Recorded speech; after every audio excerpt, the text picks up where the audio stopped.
Who was the powerful Sikh ruler of Punjab before 1849। यहाँ पर जो 7 लिखा हुआ है ये इजाफी है, दरअसल इसको सवाली निशान होना चाहिए था। तो 1849 से पहले पहले पंजाब में कौन पावरफुल सिख हुक्मरान रहा है? हरी सिंह, रंजीत सिंह, महाराजा दलीप सिंह या शेर सिंह? तो ऑप्शन बी दुरुस्त है कि महाराजा रंजीत सिंह वो ऐसा रूलर है कि जो पंजाब में 1849 से पहले बहुत पावरफुल रहा है। महाराजा रंजीत सिंह का जो दौर हुकूमत है वो 1801 से लेकर 1839 तक रहा है। उसने पूरे पंजाब के ऊपर अपनी हुकूमत बनाई थी और इसी ने सिख एम्पायर की बुनियाद रखी थी। और जो लाहौर है इसको उसने दारुल खिलाफा का दर्जा दिया था। और फिर 1849 में पंजाब पर जो ब्रिटिश थे, जो अंग्रेज़ थे, उनका कब्ज़ा हो गया था और यूं ये जो पंजाब है ये सिखों से अंग्रेज़ों के कब्ज़े में आ गया था। हमारे पास अगला सवाल है कि which national day in Pakistan was initiated by Qazi Hussain Ahmad. Qazi Hussain Ahmad ने पाकिस्तान में कौन सा कौमी दिन मुतारफ़ करवाया था? Pakistan day, defence day, Kashmir solidarity day या इंडिपेंडेंस डे? पाकिस्तान डे 23 मार्च को कहा जाता है। 23 मार्च 1956 को पाकिस्तान का पहला आइन मुतारफ़ हुआ था, इस हवाले से इसको पाकिस्तान योम पाकिस्तान कहा जाता है। डिफेंस डे 6 सितंबर को मनाया जाता है क्योंकि 6 सितंबर को जब 6 सितंबर 1965 को हिंदुस्तान ने पाकिस्तान के ऊपर हमला किया था तो फिर पाकिस्तानी अफवाज ने और यहाँ के अवाम ने मिलकर इंडिया की फ़ौज का मुकाबला किया था और पाकिस्तान की मुल्की जो सरहदें इनकी हिफाजत की थी, तो इसलिए इसको योम दिफा 6 सितंबर के तौर पर मनाया जाता है। कश्मीर सोलिडारिटी डे 5 फरवरी को कश्मीर सोलिडारिटी डे मनाया जाता है, जो सबसे पहले काजी हुसैन अहमद जमाते इस्लामी के जो रुकन थे उन्होंने 1990 में ये इनिशिएटिव लिया था कि 5 फरवरी को हम कश्मीर के साथ जो है वो इजहार यकजहती करेंगे कि कश्मीर हिंदुस्तान का हिस्सा नहीं है बल्कि वह पाकिस्तान का हिस्सा है। उनको जो हिंदुस्तान ने उनके ऊपर गस्बाना कब्ज़ा कर रखा है उससे उनको आज़ादी दिलाई जाए और हम कश्मीरियों के हमेशा साथ हैं। तो ये काजी हुसैन अहमद ने जो इनिशिएटिव लिया था वो है option C, Kashmir solidarity day, जो 5 फरवरी को मनाया जाता है और ये 1990 से मनाया जा रहा है। चौथा ऑप्शन है इंडिपेंडेंस डे, योम आज़ादी। 14 अगस्त को पाकिस्तान आज़ाद हुआ और तब से हम 14 अगस्त को इंडिपेंडेंस डे मनाते हैं।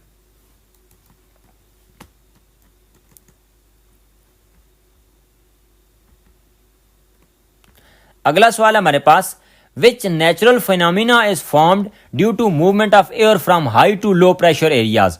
वो कौन सा कुदरती मजहर है, वो कौन सा नेचुरल फिनोमिना है कि जो हाई प्रेशर से लो प्रेशर की तरफ हवा की मूवमेंट की वजह से होता है? हमारे पास ऑप्शंस हैं अर्थक्वेक, साइक्लोन, फ्लड या एवलांच। तो अर्थक्वेक का तो ताल्लुक हवा के साथ होता नहीं है, ये तो ज़ेर ज़मीन जो टेक्टोनिक प्लेट्स हिलती हैं उनकी वजह से होता है।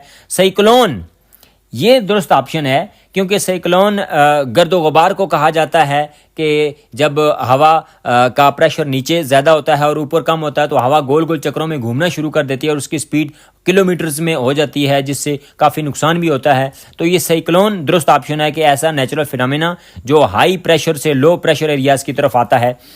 तीसरा ऑप्शन है फ्लड। अब फ्लड का ताल्लुक भी एयर के साथ नहीं होता क्योंकि फ्लड का ताल्लुक पानी के साथ होता है। जब पानी बहुत ज़्यादा हो जाता है तो फिर वो सैलाब की सूरत अख्तियार कर लेता है जिससे फसलें और मकानात वगैरह तबाह हो जाते हैं। और एवलांच ये एक नई टर्म है। एवलांच का मतलब होता है कि sudden down hill slide of snow. जब बर्फ़ लगातार पहाड़ों के ऊपर पड़ती रहती है तो फिर जो बर्फ़ के बड़े बड़े जो तोदे हैं या जो बर्फ़ के बड़े बड़े हिस्से हैं वो पहाड़ के नीचे वाली तरफ स्लाइड करना शुरू हो जाते हैं, जिसको हम एवलांच कहते हैं। क्वेश्चन नंबर 33 है, who initiated the commission on national education in Pakistan in 1959। 1959 में किसने नेशनल एजुकेशन कमीशन का जो है वो इनिशिएटिव लिया था? एस एम शरीफ, लियाकत अली खान, जनरल अयूब खान, जुल्फ़िकार अली भुट्टो। तो हम देखते हैं कि ऑप्शन बी लियाकत अली खान तो 1951 में फौत हो चुके थे। जनरल अयूब खान की उस वक्त हुकूमत थी, तो यही दुरुस्त ऑप्शन है कि 1958 में चूंकि general Ayub Khan martial law के ज़रिए पाकिस्तान की हुकूमत में आ गए थे, तो इसलिए 1959 में उन्होंने ही कमीशन ऑन नेशनल एजुकेशन बनाया था। तो ऑप्शन सी दुरुस्त है। जुल्फ़िकार अली भुट्टो का दौर हुकूमत उसके बाद शुरू होता है, इसलिए जुल्फ़िकार अली भुट्टो भी दुरुस्त ऑप्शन नहीं है, और SM शरीफ भी ऑप्शन नहीं है। अगला हमारे पास क्वेश्चन है कि earthquake generate both transverse waves and longitudinal waves. Earthquake transverse waves यानी ऊपर नीचे हरकत करने वाली वेव्स, और लॉन्गिट्यूडनल यानी आगे पीछे हरकत करने वाली वेव्स दोनों पैदा करता है। Identify another name for transverse waves in the context of earthquake. Earthquake के सियाक व सुबाक में हमने बताना है कि ट्रांसवर्स वेव्स का दूसरा नाम क्या है, tertiary waves, shock waves, S waves या पी वेव्स। तो इसमें हमारे पास ऑप्शन सी दुरुस्त है। एस वेव्स कहा जाता है अर्थक्वेक की वेव्स को। एस से मुराद होती है सीज्मिक, और अंग्रेजी में अर्थक्वेक का एक दूसरा नाम सीज्मिक भी है, तो इसलिए एस वेव्स यानी सीज्मिक वेव्स पैदा होती हैं। अगला हमारे पास MCQs है कि which one of the following term is used to describe the base pairing rule in DNA। DNA की बेस पेयरिंग रूल में कौन सी टर्म इसको बेस्ट बयान करती है? DNA सिंथेसिस, बेस रिपेयरिंग, कंप्लीमेंटेरिटी या चेन रोल।